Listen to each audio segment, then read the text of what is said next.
Evangelho de Lucas, capítulo 24. Nós leremos do versículo 13 ao 32. E eis que no mesmo dia iam dois deles para uma aldeia que distava de Jerusalém 60 estádios, cujo nome era Emaús. E iam falando entre si de tudo aquilo que havia sucedido. E aconteceu que, indo eles falando entre si e fazendo perguntas um ao outro, o mesmo Jesus se aproximou e ia com eles. Mas os olhos deles estavam como que fechados, para que o não conhecessem. E ele lhes disse: Que palavras são essas que caminhando trocai entre vós? E por que estáis tristes? E respondendo um, cujo nome era Cleopas, disse: És tu só peregrino em Jerusalém e não sabes as coisas que nela têm sucedido nestes dias? E ele lhes perguntou: Quais? E eles lhe disseram: As que dizem respeito a Jesus Nazareno, que foi homem profeta, poderoso em obras e palavras diante de Deus e de todo o povo. E como os principais dos sacerdotes e os nossos príncipes o entregaram à condenação de morte e o crucificaram. E nós esperávamos que fosse ele o que remisse Israel. Mas agora, sobre tudo isso, é já o terceiro dia desde que essas coisas aconteceram. É verdade que também algumas mulheres dentre nós nos maravilharam, as quais de madrugada foram ao sepulcro e, não achando o seu corpo, voltaram dizendo que também tinham visto uma visão de anjos que dizem que ele vive. E alguns dos que estavam conosco foram ao sepulcro e acharam ser assim como as mulheres haviam dito, porém a ele não o viram. E ele lhes disse: Ó nécios e tardos de coração, para querer tudo o que os profetas disseram. Porventura não convinha que o Cristo padecesse estas coisas e entrasse na sua glória? E começando por Moisés e por todos os profetas, explicava-lhes o que dele se achava em todas as escrituras. E chegaram à aldeia para onde iam, e ele fez como quem ia para mais longe, e eles o constrangeram, dizendo: Fica conosco, porque já é tarde, e já declinou o dia. E entrou para ficar com eles. E aconteceu que, estando com eles, estando com eles à mesa, tomando o pão, o abençoou e partiu e lhe deu. Abriram-se-lhes então os olhos e o conheceram, e ele desapareceu-lhes. E disseram um para o outro: Porventura não ardia em nós e no nosso coração, quando pelo caminho nos falava e quando nos abria as Escrituras? Amém? Hoje de manhã, quando eu acordei, eu pensei em Deus e eu disse assim: Ó Deus, ó Pai, eu te agradeço por esse dia. Ó Pai, eu te agradeço pela noite de sono. Te agradeço, ó Pai, por mais um domingo. Te agradeço, ó Pai, porque o Senhor tem me sustentado. E eu sei que você também ora assim. Nós chamamos Deus de Pai, porque Ele é o Pai de todo aquele que recebe Jesus Cristo como Salvador. Alguns chamam de paizinho, outros de papai. Que privilégio é, nesse dia em que nós comemoramos o Dia dos Pais, uma data realmente comemorativa, sem cunho espiritual, nós lembrarmos que temos um Pai, que é o Pai eterno, o Pai de toda a consolação, o Pai que nos anima, cuida de nós, que criou todas as coisas e que nós somos a coroa da criação de Deus. Jesus faz a conexão entre nós e o Pai. Lá em João capítulo 14, versículo 6, perguntaram, está registrado assim, né? Perguntaram, como podemos conhecer o caminho? E Jesus disse, eu sou o caminho, não há outro. Eu sou a verdade, eu sou a vida. E ninguém vem ao Pai, a não ser por mim. Então, a conexão entre você e o Pai eterno, Deus, é Jesus Cristo. Lá em João, capítulo 1, versículo 12, foi registrado assim. Porque todos que receberam Jesus Cristo, parafraseando, o contexto fala sobre Jesus. Todos que o receberam a Jesus Cristo, deu-lhes o direito de serem feitos filhos de Deus. Eu sou filho de Deus. Levante sua mão se você é filho de Deus. Se você já fez uma decisão com Jesus Cristo. Você é filho de Deus. Você chegou ao Pai. E foi necessário você passar pela pessoa de Jesus Cristo para chegar ao Pai. Então, o Pai, dentro dos seus planos, Ele enviou o Filho para morrer em seu lugar. Para morrer em meu lugar, em nosso lugar, no lugar da humanidade. Nós merecíamos morrer. E Deus, então, antes mesmo da fundação do mundo, entendendo que seria necessário o sacrifício para que nós pudéssemos ter comunhão com Ele, Ele já separou o Filho como Cordeiro de Deus, que seria morto em nosso lugar. E a criança nasceu, Jesus, cresceu, começou o seu ministério, curou, andou junto, chorou, abraçou, pregou o Evangelho, falou da palavra, ele se identificou como o pão da vida, como a água da vida, e ele foi até a cruz. E não porque as pessoas o levaram como se ele fosse abatido, no sentido de que ele não tivesse poder para sair dali. Mas ele se colocou à disposição. Ele se deu para morrer em nosso lugar, para que nós pudéssemos então ter salvação. Mas ao terceiro dia, depois da sua morte, algo incrível, miraculoso aconteceu. É que Jesus Cristo tornou a viver. E ele apareceu aos seus discípulos. Eles o viram.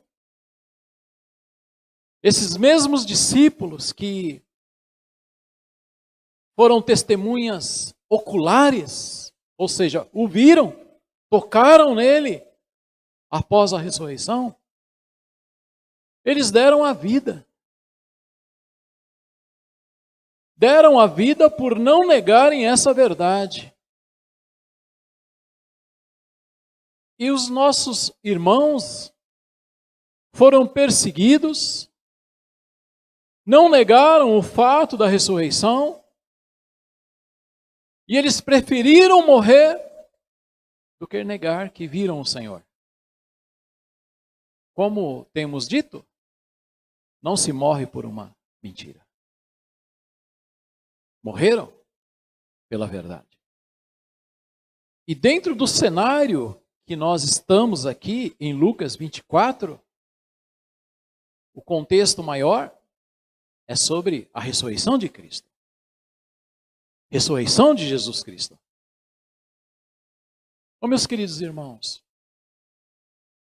nos momentos mais difíceis da vida, nos momentos de pesar, de luta, de intempérie, de dificuldade, é muito mais fácil nós pensarmos em um ponto final, no sentido de que não há mais o que fazer, do que numa vírgula e que a história continua.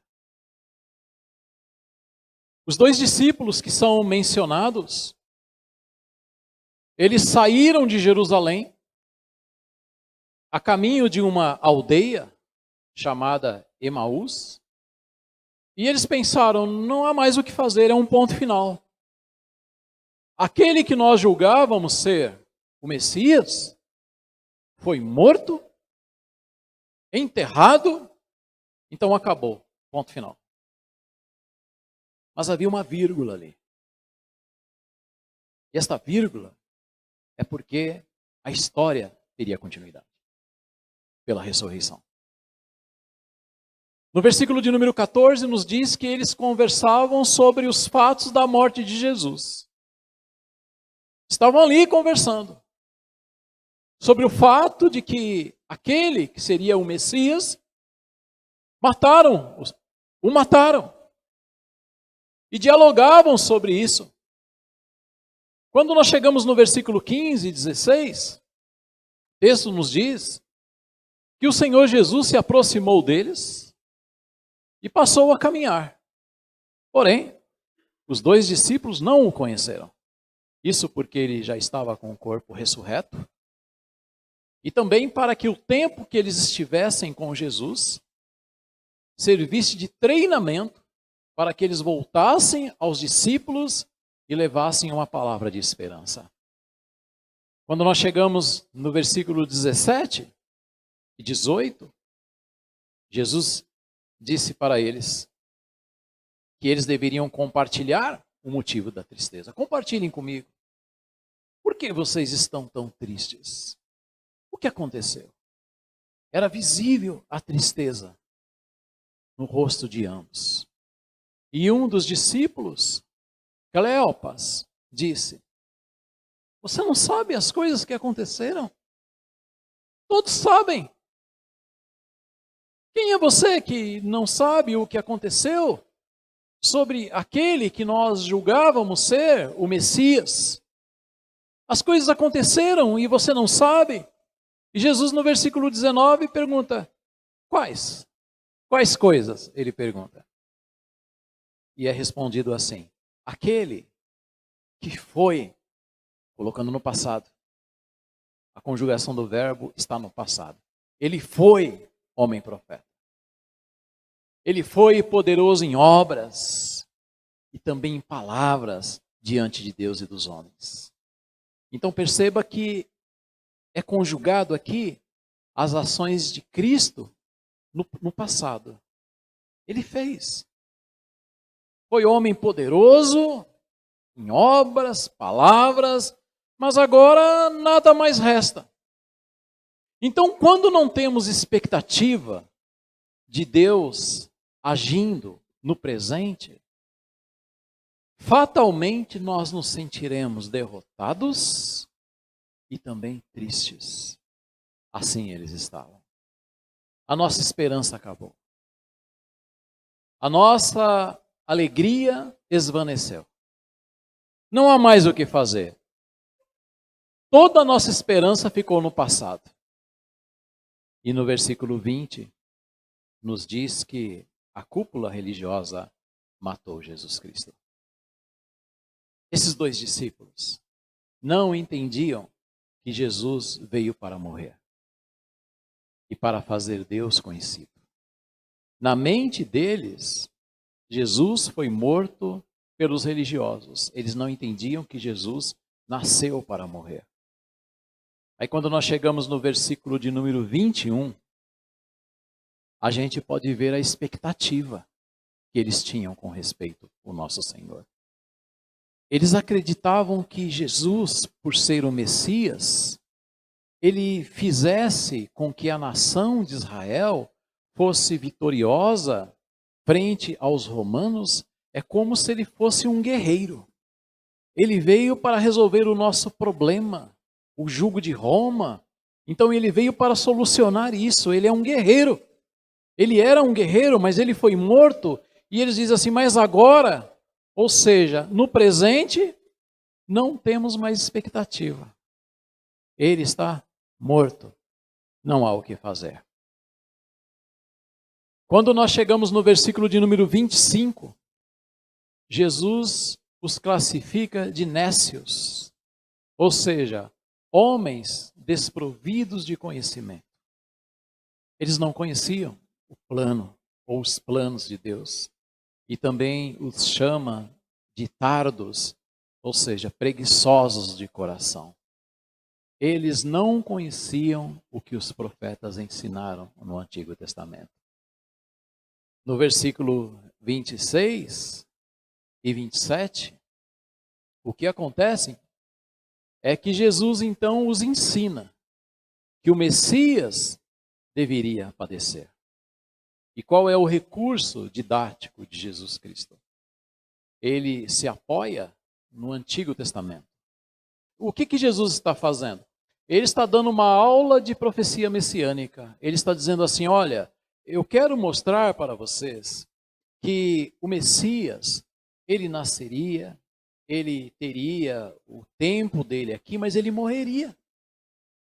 Então Jesus Cristo está dando para eles uma aula do Antigo Testamento, voltado para as credenciais, para que eles entendessem que era bíblico, era profecia, de que o Messias daria a sua vida. Jesus não veio para viver, ele nasceu para morrer. Ele nasceu para morrer em seu lugar, porque a morte de Jesus Cristo trouxe esperança para você.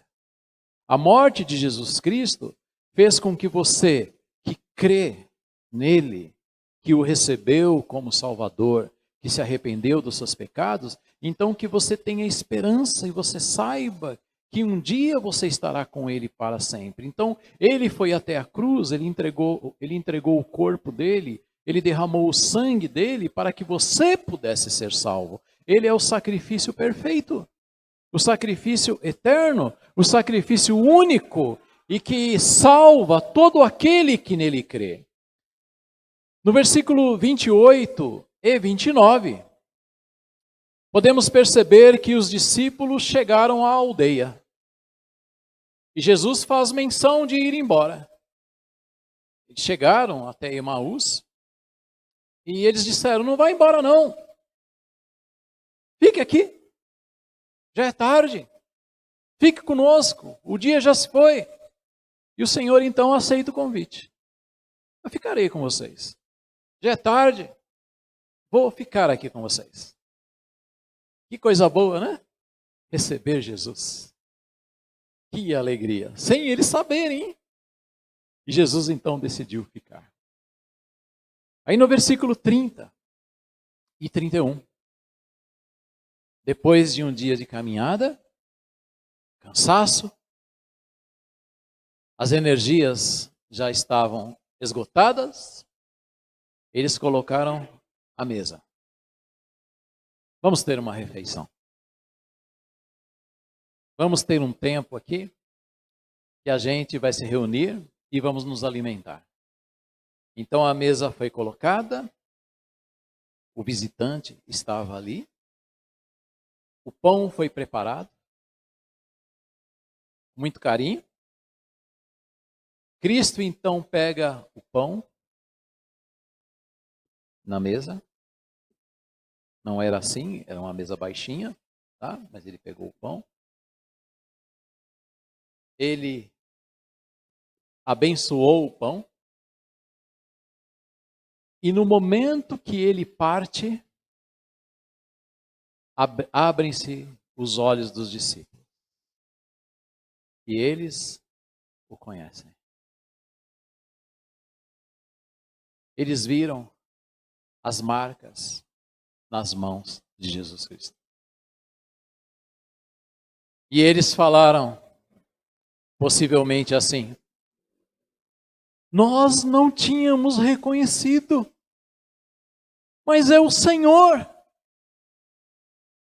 E sem que desse um tempo maior, o texto nos diz que Jesus desaparece. Que coisa. Eles viram o Senhor, entenderam que era o Senhor, no momento que ele abençoou o pão e partiu, e Jesus desaparece. Aí no versículo 32, há uma declaração muito forte. Diz assim: e disseram um para o outro, porventura não ardia em nós o nosso coração quando pelo caminho nos falava e quando nos abria as Escrituras? Eles estão querendo dizer, olha, enquanto nós andávamos com ele, e ele abria as Escrituras e nos ensinava, o nosso coração estava como fogo, ardendo. É uma alegria, é algo transformador, algo que nós escutamos e a gente viu com clareza que a palavra era uma palavra de esperança e a nossa alma foi tocada. Aconteceu com você assim? Sim. E com você? Também aconteceu. Então é isso. É porque ele estava falando dele mesmo. Dessa palavra de esperança. E não é assim com você também? É assim comigo também. Porque quando nós lemos a palavra, quando nós escutamos, quando a gente é abençoado por uma explicação, a nossa alma fica aquecida. Ela fica ali naquela expectativa, arde dentro de nós. E a gente louva ao Senhor. Ó Pai, agradeço pelo Senhor falar comigo. Quantas vezes a gente está tão quietinho, achando que já é o ponto final. Mas aí a gente ouve a palavra e a gente olha aquele ponto como uma vírgula. E a gente pensa assim, Deus continua no controle da minha vida. E a nossa alma é aquecida.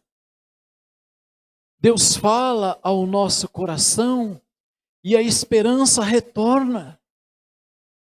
Coisas que às vezes a gente não compreende, mas a gente se dá uma oportunidade e Deus fala. E Deus nos abençoa e a gente diz assim, eu não entendia, agora estou entendendo. Porque a gente se dá a oportunidade. E com esses discípulos, eles imaginavam que não havia mais esperança. Mas de repente, eles percebem que aquele que estava com eles era o próprio Senhor.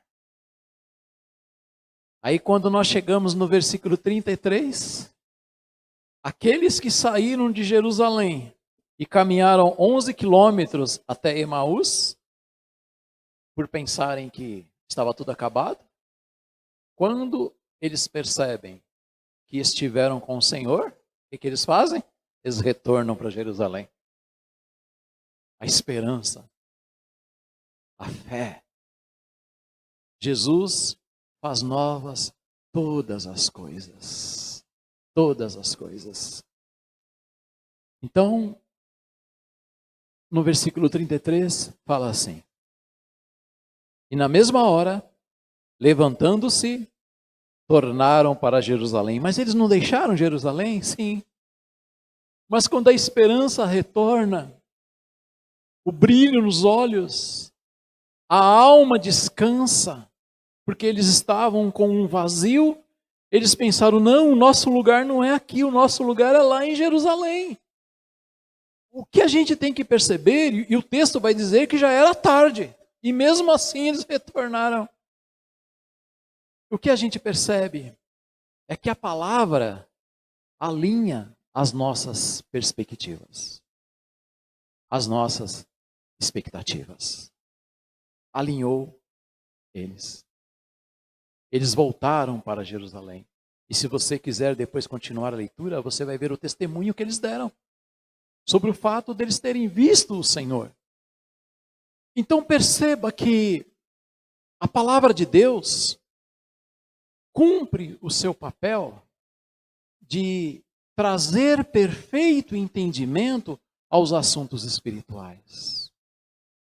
A palavra de Deus, ela é perfeita. Eu lembro na minha época de faculdade, eu tinha alguns professores arrogantes que achavam que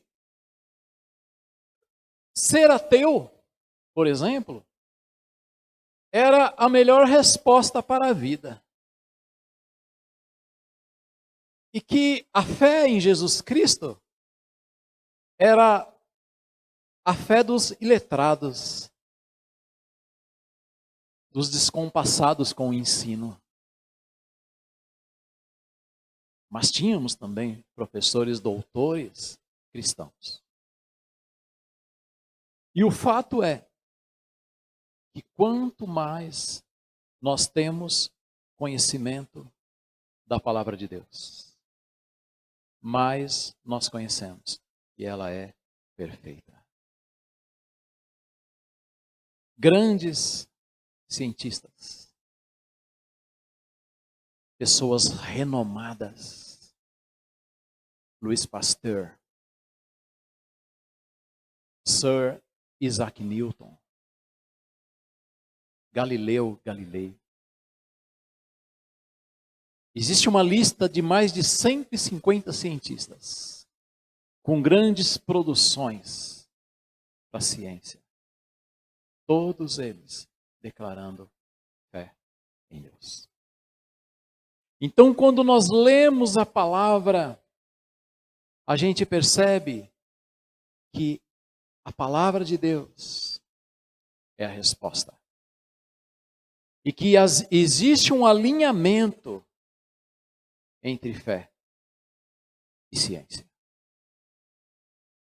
Esses homens foram impactados. Pensaram conhecer totalmente e perceberam, não. Ele nos explicou. E a esperança voltou. Existem tantas pessoas sem esperança. Que falam, mas não sabem o que estão dizendo. Para estes e para todos, a palavra de Deus, Jesus Cristo, é a resposta. A palavra de Deus é Deus falando. É o sopro do Senhor para que você o conheça. Não há nada, não há nenhuma proposta tão eficaz, se estudarmos, quanto a palavra de Deus. Perfeita. Então, o conhecimento que você tem de Deus afeta a sua expectativa com respeito a Ele. Esses dois homens foram afetados positivamente. Sempre assim. Então, o fato de eu me entregar a Jesus afeta a minha visão e perspectiva com respeito ao Pai eterno. Veja comigo, por favor. Vá lá para o Evangelho de João, capítulo 14. Leiamos o versículo 8 e 10. 8 a 10, melhor dizendo. João 14, 8 a 10. Disse-lhe Filipe, Senhor, mostra-nos o Pai, o que nos basta. Disse-lhe Jesus, estou há tanto tempo convosco e não me tendes conhecido, Filipe? Quem me vê a mim, vê o Pai. E como dizes tu, mostra-nos o Pai? Não crês tu que eu estou no Pai e que o Pai está em mim? As palavras que eu vos digo, não as digo de mim mesmo, mas o Pai que está em mim é quem faz a obra. Então Jesus está no Pai e o Pai está nele. Veja agora, ainda no Evangelho de João, volte comigo para o capítulo 1. Evangelho de João, capítulo 1, versículo 18. Deus nunca foi visto. Deus nunca foi visto. Olha o que diz. O Filho unigênito, que está no seio do Pai, esse o revelou. Então perceba, Jesus nasceu para revelar o Pai. Ele nasceu como um bebezinho, como todos nós nascemos assim. A diferença é que Jesus Cristo não foi fruto de uma concepção entre um homem e uma mulher, porque se fosse assim, ele já traria para a sua natureza o pecado herdado de José e até chegar em Adão. Então ele foi fruto do Espírito Santo.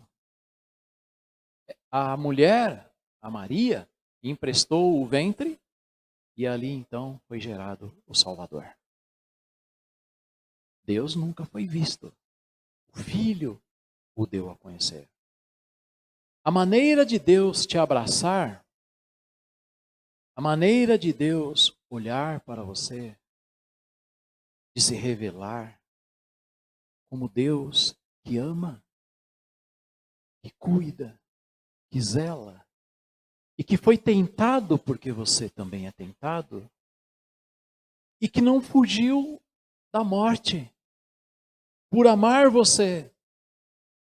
A maneira de Deus, a maneira do Pai, a maneira de Deus fazer todas essas coisas é por meio de Jesus Cristo. Ele é o sacrifício eterno. Amados, ser discípulo de Jesus envolve naturalmente relacionamento. Ele caminha comigo. Ele caminha com você. O discípulo procura andar nas pegadas do mestre. Isso quer dizer que somos pessoas que possuem traços de Jesus Cristo. A palavra discípulo vem em hebraico da palavra talmide, pensando no hebraico e não no grego, e quer dizer o aluno. Esse aluno, ele tem o desejo de saber o que o seu mestre sabe. Então, o conhecimento do mestre, o discípulo quer para si também. Mas não é somente isso. Ele deseja também andar como o seu mestre. O discípulo verdadeiro, ele não somente quer se aplicar ao conhecimento.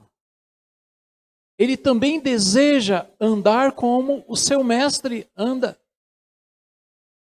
Então, nós que somos discípulos de Jesus Cristo, nós devemos ter traços dele em nossa vida. Você e eu devemos ter marcas de Jesus Cristo. Isso deve ser patente em nossa vida. Por exemplo, discípulo de Jesus não deve viver enrolado, embaraçado nos seus negócios, se escondendo, tendo que atravessar a rua para não encontrar uma outra pessoa.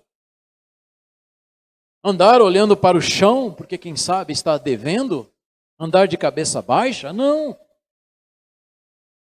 Nós devemos andar com a autoridade que temos em Jesus Cristo. Discípulo de Jesus não tem uma vida baseada em mentira. Ele não é mentiroso. Seus lábios não mentem, ele fala a verdade, porque ele é discípulo de Jesus Cristo. Discípulo de Jesus procura levar a paz e não pólvora. Ele procura viver em paz. Discípulo de Jesus não faz gestos obscenos. E também não profere palavrões. Ele não faz isso. E se por um acidente faz algo assim, isso deve golpear a sua alma. E ele se arrepende. E ele muda. Porque ele é discípulo. Ele anda com Jesus Cristo. O que eu quero te dizer é que a palavra de Deus ressignifica o nosso entendimento pessoal dos planos de Deus. Esses dois discípulos que foram para Emaús, eles tiveram seus planos ressignificados e voltaram para Jerusalém, após ouvirem a palavra. E essa palavra nos enche de esperança. As Sagradas Escrituras promovem em você mudanças internas e isso traz novas perspectivas e também doçura para a sua alma.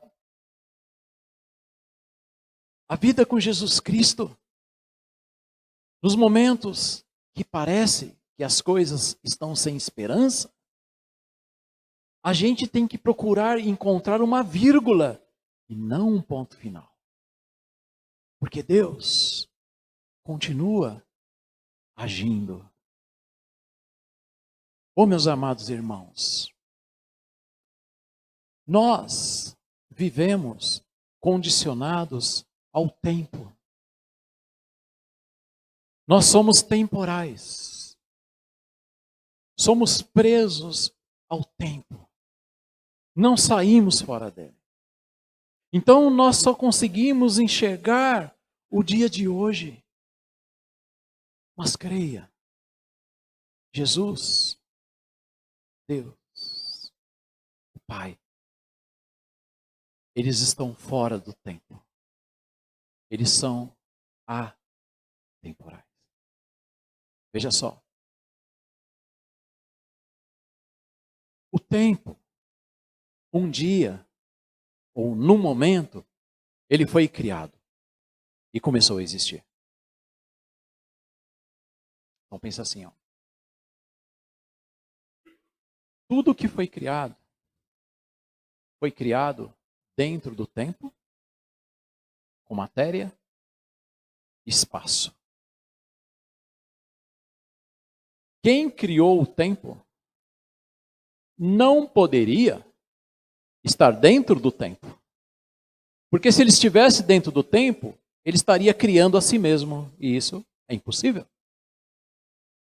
Então Deus, ele olha, quando ele diz assim, por exemplo, para Moisés. Moisés falou assim lá em Êxodo: Senhor, eu vou lá, mas eu vou dizer o quê? Que quem me mandou? Qual foi a resposta de Deus? Eu sou. Diga que eu sou. Eu sou, quer dizer, aquele que já existia no que nós chamamos de passado. Então, Moisés, antes de eu te chamar, eu já sabia que eu ia te chamar. Já estava selecionado. É aquele que age no presente. Então, Moisés, vai lá, eu estou com você no presente. E ele também já conhecia o futuro, sabendo que o povo alcançaria a terra prometida. Então Deus diz: eu sou. Então veja bem. A gente, como cristão, a gente deve crer que Deus, Ele sabe os nossos dias. Tem coisas em sua vida que acontecerão.